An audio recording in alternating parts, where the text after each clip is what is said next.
નજારો છે આ ઇકો પોઈન્ટ. સામે તમે જે કોઈ અવાજ આપો તો તમને રિટર્ન આપે છે અવાજ, અને ખૂબ જ સરસ જગ્યા છે અને હજારો વર્ષ જૂનું છે આ ઇકો પોઈન્ટ. પહેલાંના સમયમાં જે મેસેજ મોકલવાનો હોય તો આ રીતે પોતપોતાનો અવાજ 30 પોઈન્ટ બનાવેલા છે અને અલગ અલગ જગ્યા પરથી બોલતા જઈને આગળ ઠેક દિલ્હી સુધી આનો મેસેજ પહોંચાડતા હતા. तो देखिए साहब, यहाँ से आप लोगों को 3 बिल्डिंगें दिख रहा है सामने, और इसको 2 नामों से जाना जाता है.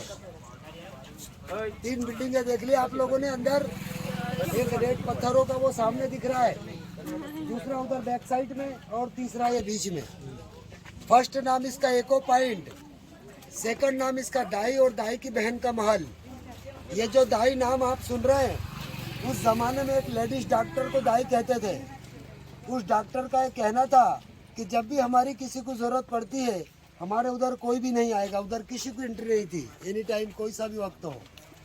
जब भी डॉक्टर की किसी को जरूरत पड़ती थी, यहाँ पर एक डॉक्टर का सिक्योरिटी गार्ड होता था. देख रहे हैं आधा गुम्बद टूटा हुआ, देख रहे हैं वहाँ पूरा एक गुम्बद बना हुआ था, सामने देख रहे हैं गुम्बद इस तरीके का. उस गुम्बद के अंदर सिक्योरिटी गार्ड होता था डॉक्टर का. डॉक्टर की जब भी किसी को जरूरत पड़ती थी, उस गार्ड को बोला जाता था. वो गार्ड गुम्बद के अंदर से ही डॉक्टर को मैसेज देता था और डॉक्टर वहाँ पहुँच लाया जाता था. लेकिन गार्ड जो भी मैसेज देता था, उसका लास्ट शब्द उसका कोड होता था. वो कोड सुनने के बाद में ही डॉक्टर आगे बढ़ती थी. अगर कोड यूज नहीं होता था तो फौरन समझ जाती थी कि गलत मैसेज आया है. ये उसका पर्सनल टेलीफोन था. और इसी तरीके से उस ज़माने में उन लोगों ने अपना फास्ट मैसेज भेजने के लिए इसी प्रकार की गुम्बदें बनाई थी. दूरी होती थी 300 मीटर. ये जो गुम्बद देख रहे हैं आप, इस गुम्बद से वो जो गुम्बद है आगे वाली, ये 300 मीटर की दूरी पर बनी हुई है. इसी तरीके से उन्होंने हर 300 मीटर की दूरी पर एक गुम्बद बनाई थी पूरी दिल्ली तक. हर गुम्बद पे उनका एक सैनिक होता था. जो भी फास्ट मैसेज भेजना होता था, फर्स्ट गुम्बद जो रहती थी वो उसी में आवाज़ लगाता था, सेकंड में पहुंचता था. सेकंड में जो रहता था वो उसी में आवाज़ लगाता था, थर्ड में पहुंचता था. इस तरीके से वो अपने फास्ट मैसेज को आगे बढ़ाते थे. फ़र्क सिर्फ इतना है कि अभी अपन लोग लैंडलाइन फ़ोन या सेल फोन से 1 मिनट में कहीं भी बात कर लेते हैं देश के किसी भी कोने में. लेकिन उस ज़माने में उन लोगों को इन गुम्बदों द्वारा 3 मिनट लगते थे, 40 किलोमीटर मैसेज पहुँचता था. 6 मिनट में 80 किलोमीटर, 40 से 45 मिनट में 500 किलोमीटर. इससे ज़्यादा फास्ट मैसेज भेजने के लिए उनके पास में दूसरा कोई साधन नहीं था. शहरी क्षेत्रों की बहुत सारी गुम्बदें लोगों ने तोड़कर ज़मीन पर कब्जा कर लिया.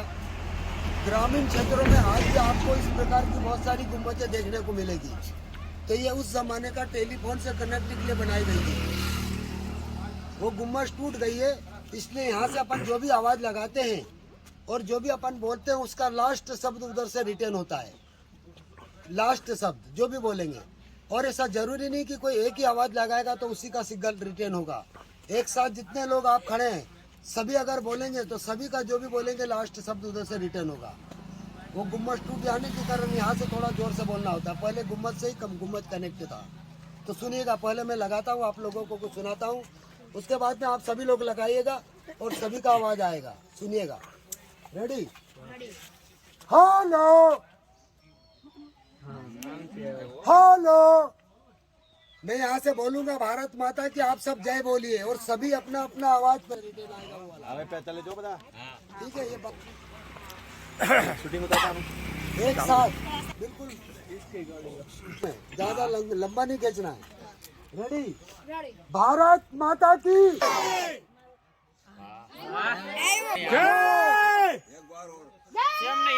एक बार और सर. भारत माता की वंदे मातरम.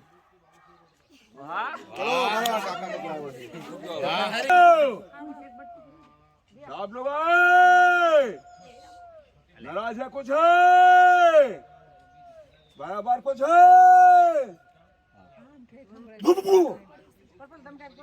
आने मैसेज मोकलो जो जे હોય એમ. એ તમે બોલો મને ભાઈ. Thank you. ગીત ગાઓ ગીત ગીત એમ ને ગીત ગાવાનું ક્યાં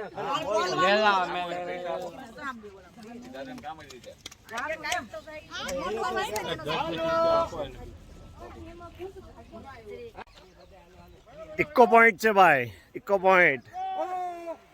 ઇકો પોઈન્ટમાં તમે જે કઈ વસ્તુ બોલો તે સામે કેટલી મિનિટમાં આપણને અવાજ આવે એનો ભાઈ? તરત જ પાછળના 4 અક્ષર આપણને સંભળાય.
पायलिया तेरे मोजो तुझे अपना बनाने को पंछी जवारे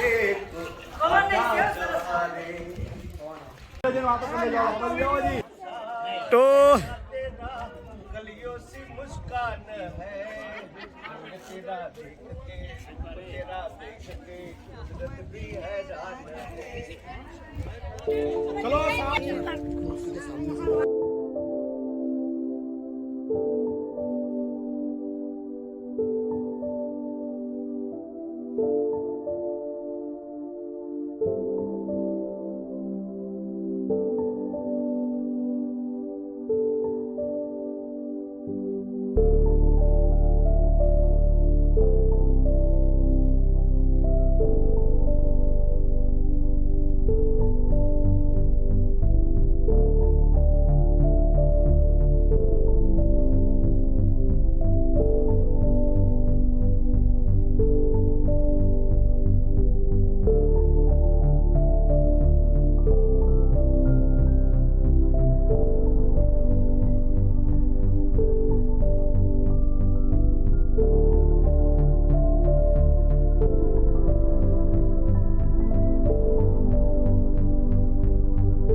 से 2 किलोमीटर के बैकग्राउंड में ये पूरा रेसिडेंसी एरिया बना हुआ है।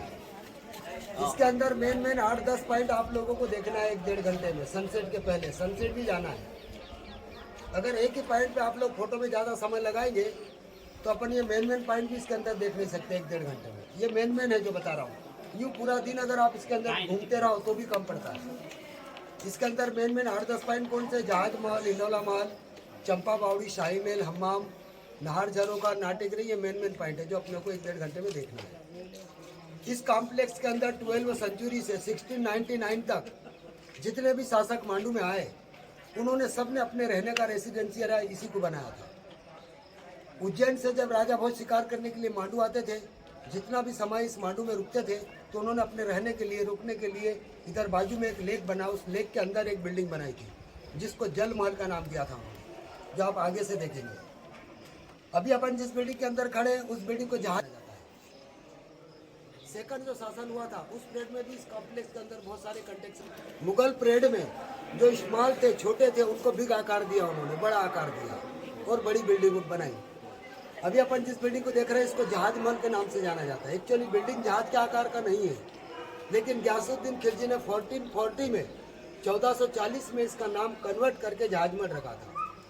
उसके पहले इस बिल्डिंग का जो स्मॉल हिस्सा बना हुआ था, छोटा हिस्सा, उसको रंग महल के नाम से जाना जाता था। गयासुद्दीन खिलजी ने मांडो में इस बिल्डिंग के साथ विश्व का एक सबसे बड़ा फारसी कॉलेज भी बनाया था, पूरे विश्व का सबसे बड़ा फारसी कॉलेज। उस कॉलेज में जो स्टूडेंट पढ़ाई करते थे, उन स्टूडेंट की पढ़ाई लिखाई और निगरानी के लिए उसने करीब 1600 स्टाफ रखा था। स्टूडेंट और स्टाफ दोनों में से वो दो तरह के लोगों को पसंद नहीं करता था। पहला वो जो जल्दी मोटे हो जाए, और दूसरा वो जिनके सर के सफ़ेद बाल जल्दी हो जाए। तो दोनों में से जो जल्दी मोटे हो जाते थे, उनको फिट रखने के लिए उसने परिसर कॉलेज में स्पेशल स्टेप बनवाई। एक सीढ़ी पर एक पैर, दूसरी पर दूसरा, इस प्रकार से वो एक्सरसाइज करवाता रहता था। वो जब तक एक्सरसाइज करते रहते थे, जब तक वो पूरी तरह से फिट नहीं हो जाते थे। पूरी तरह से जब वो फिट हो जाते थे, तो हर सीढ़ी पर एक सोने के अशरफिया रखकर ऊपर ले जाता था, कॉइन्स। ऊपर जाने के बाद में वही सारी कॉइन्स जो एक्सरसाइज करता था, उसी के हाथ गरीबों को बंटवा देता था।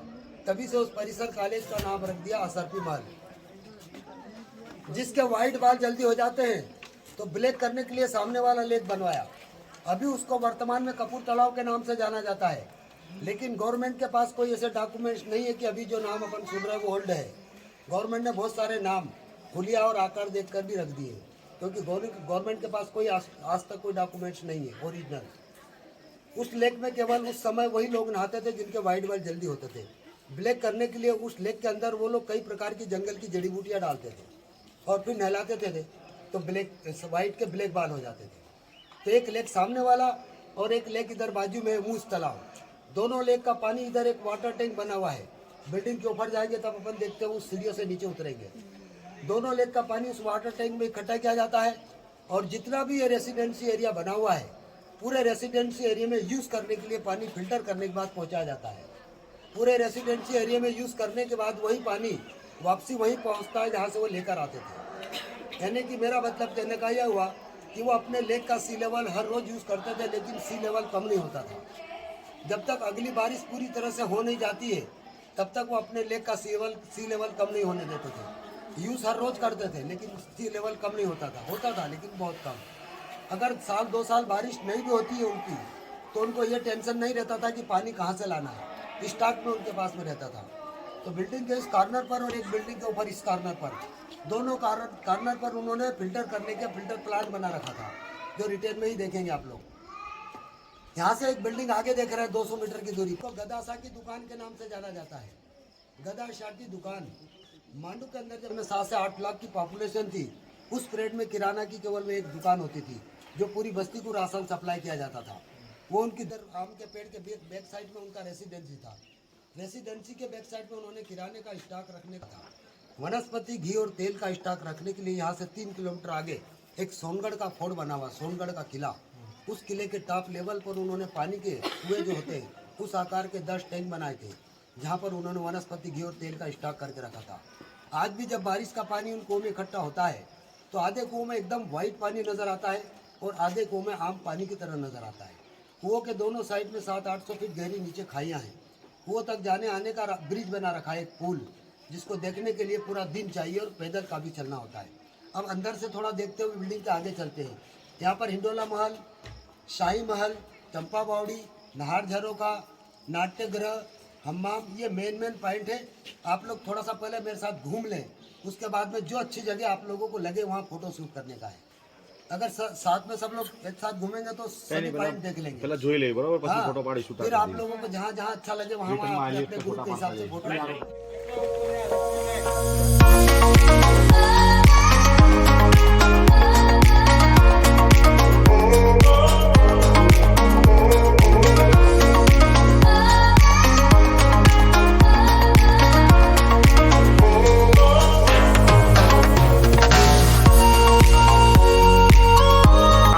गजानंदनी मौत।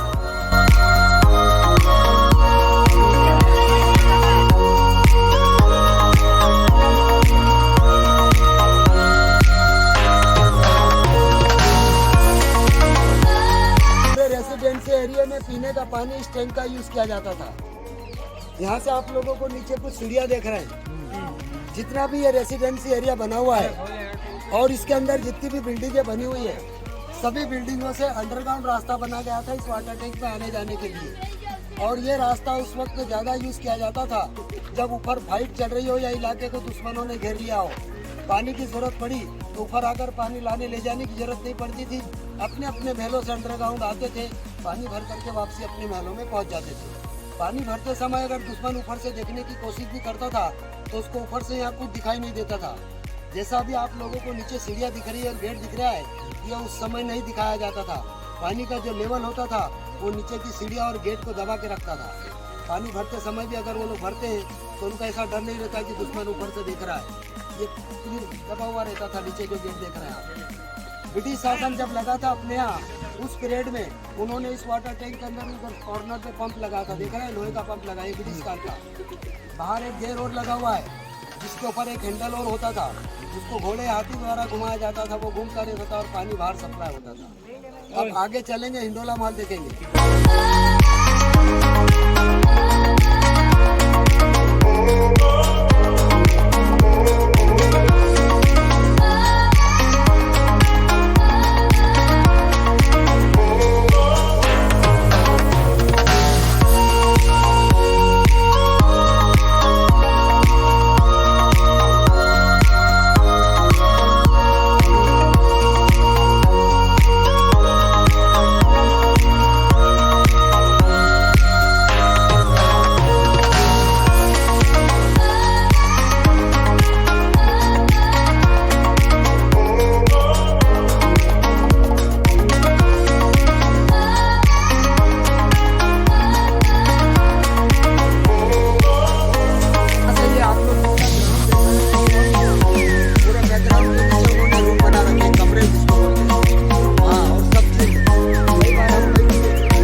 जहाँ पूरा इंडिया घूमने के लिए आए थे।